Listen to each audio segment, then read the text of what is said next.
In this practical phase, we are going to create a character illustration. We are going to add some textures using the Adobe Illustrator effects and some movement using the puppet tool. Let me show you. Let's get started by opening a new file, going to File and then New, and select Web format. So we're going to work with pixels and let's say around perhaps a square format 1500 by 1500. Of course, we can later on adjust it if we need to do so. I'm gonna leave it on RGB colors since the character is gonna stay in the digital world. What I usually prefer to do is create some sketches by hand and then working in Adobe Illustrator to create them digitally and further edit them. I created a sketch of this little character here. I'm just gonna drop it in Adobe Illustrator and place it in the middle of my canvas. So I'm gonna scale it a bit down and center it using the alignment panel here on the properties. I'm gonna call this layer sketch. I'm gonna lock it and create a new layer on top, and I'm gonna use my brush tool in order to go ahead and draw the lines. I'm gonna switch to a color that I can easily see, such as red, and I'm gonna go ahead and start tracing my sketch. The brush tool is also quite comfy because you don't always need to have like a guide picture. It's still quite easy to use, especially if you have a drawing tablet, and use it as you would use in the physical world, your pen or your brush in order to draw. I'm just recreating every single shape and I'm making sure that they're almost close so I can then easily color them and create my character illustration. It doesn't really matter at the moment which shape is going to be at the top and which one behind. We're going to work on that later on. Neither like the type of brush that I'm using or anything like that. I forgot here to close the shape, so I'm gonna switch to my white arrow, or actually the pen tool, and I'm gonna go ahead and close the shape so I can easily recolor it afterwards.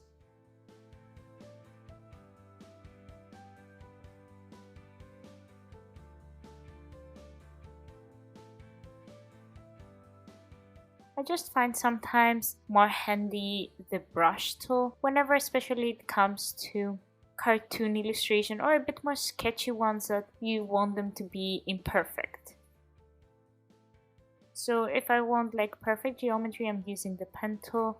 If I want something a bit more sketchy like this character here, I would go ahead and use the brush tool instead.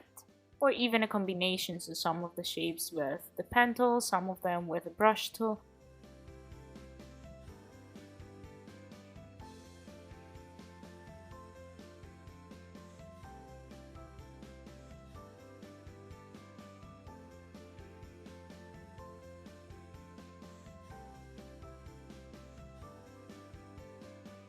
Again, it doesn't really matter to close the shapes here since they won't be visible, they are behind.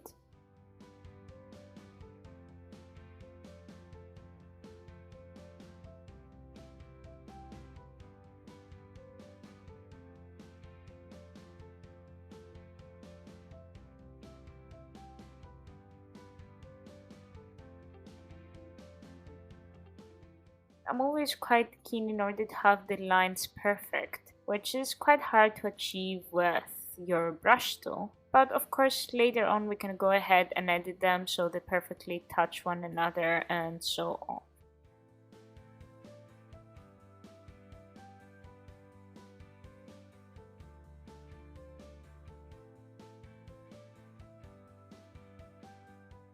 We traced the whole illustration. I'm gonna go ahead and switch off the layer of the sketch, and now I have my character. The next step is to start coloring it. I'm gonna turn the stroke into a fill so I can start like understanding what is going on. Or actually, I'm gonna use one of the color palettes that I already have.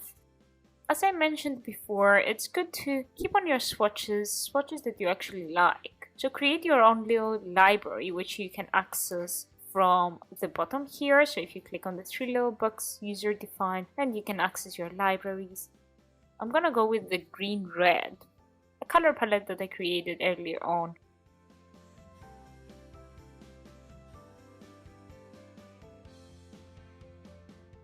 Now we understand that's at the back, so I'm gonna bring it at the front, but it's always good to learn the shortcuts which are right next to the options here, especially in tasks like this that you're gonna have to use quite a lot to bring to fronts and to back options. I'm gonna make also a bit thicker that part and make sure I adjust them so they perfectly match.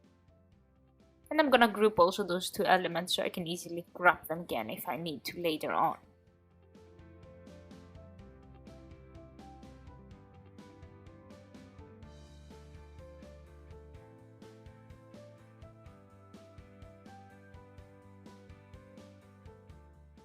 As you can see now, we have some shapes that they are not perfect, so I'm gonna go ahead and start editing just by removing some of the points and recreating some with my pen tool to close all of the shapes.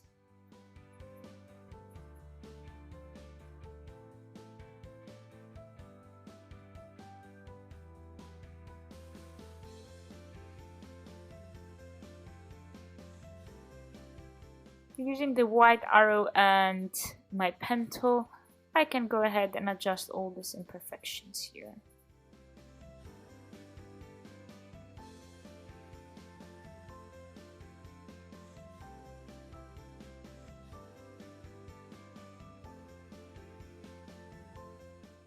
Perhaps we could add a bit of some extra shadow here, it feels a bit too flat.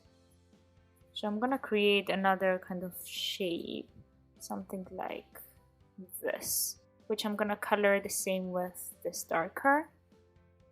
Bring those shapes at the front, and that starts feeling quite nice. It feels a bit more three-dimensional, having a bit of shade here. And you can go ahead and add more details, such as like a bit of glossiness perhaps.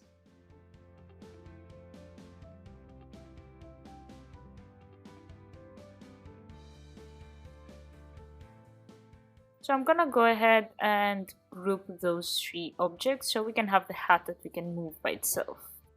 And I'm gonna save my document since I didn't save it yet.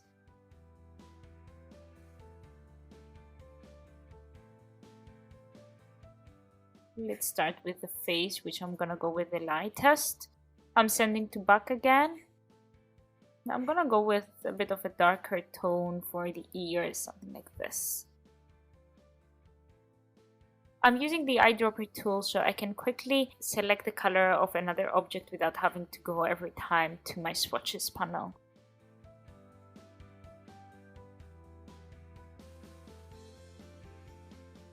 I'm gonna select all those objects, hold Shift key down so I can deselect this one and bring the whole face to front.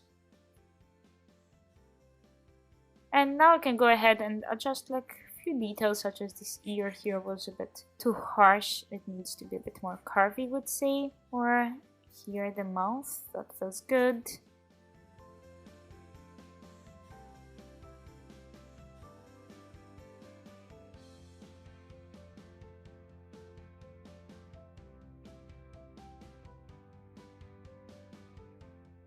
And here it's not looking that great, so I'm gonna remove that anchor point and that one as well. And with my pen tool, I'm quickly gonna connect them. Again, I'm using all the shortcuts to make everything quicker. So A for the white arrow, P for the pen tool, and I is for the eyedropper.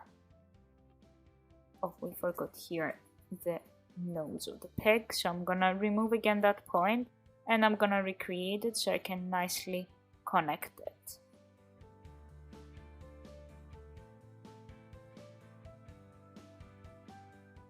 I'm gonna go ahead and switch the color of the layer since the red doesn't really help it, since we are gonna work with red quite a lot.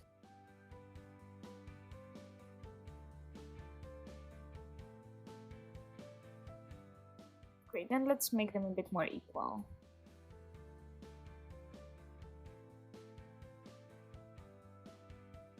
So let's add a bit of shadows. So I'm gonna duplicate the eye and I'm gonna make it slightly darker tone from the skin. Bring those two shapes at the front, and here we go, we have a bit of a shadow. I'm gonna add also a bit of like glossiness, let's say, on the eye. So we have this little glance there. These little details can make it feel really interesting just by adding like some little shadows and stuff around. I'm adding a bit of a shadow on that side of the face. So you can see how I'm selecting the shapes and then I'm removing the one that I don't need and so on in order to select the ones I need and bring them back or front. It's easy now to select the hat since we grouped it to bring it even more at the front. Perhaps this feels a bit weird here at the head. So yeah, moving up and down, rotating a bit the different parts till you're gonna get the shapes right.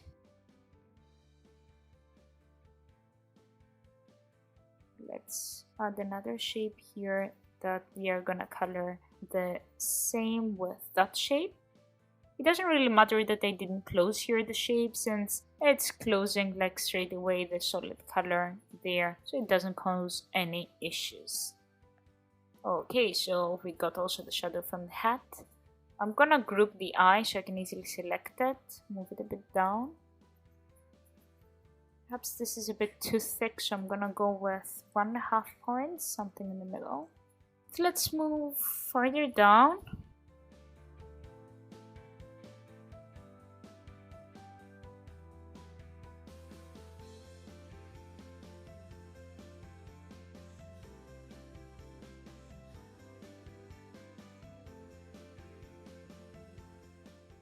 I'm gonna create a stroke so it fills all the gaps that it had between.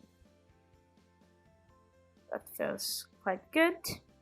Perhaps I'm gonna add also an outline here. I think it could fit quite nicely. So it balances the other line there.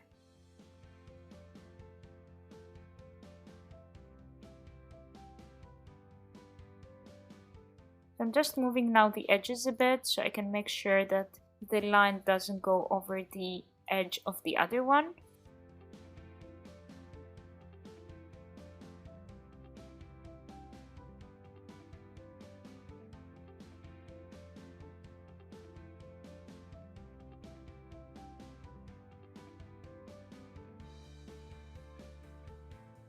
It's quite a lot of work to adjust the details, but as I said, it's quite important since it defines the quality of your illustration.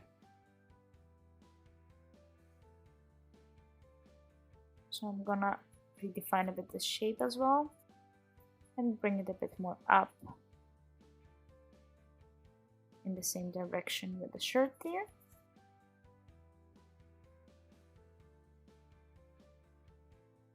And again, I'm gonna close the path here and make this nice and round.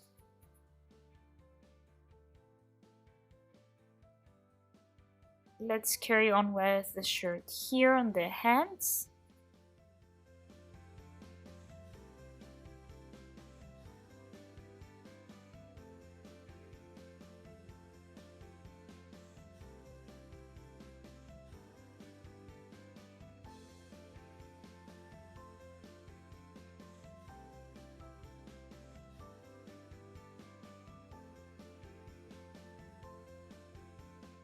Perfect. I'm gonna add also a bit of shadow here on the hand.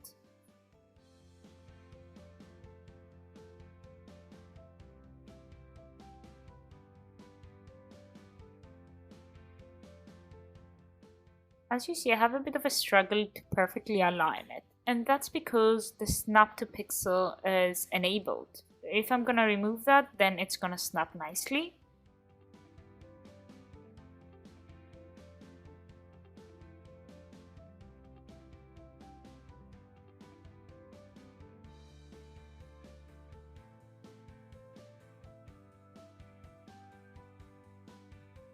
Get rid of anchor points that we don't need, and that is the point that sometimes the pen tool does a better job in terms of creating only the necessary anchor points, not having too many that you can really easily handle afterwards.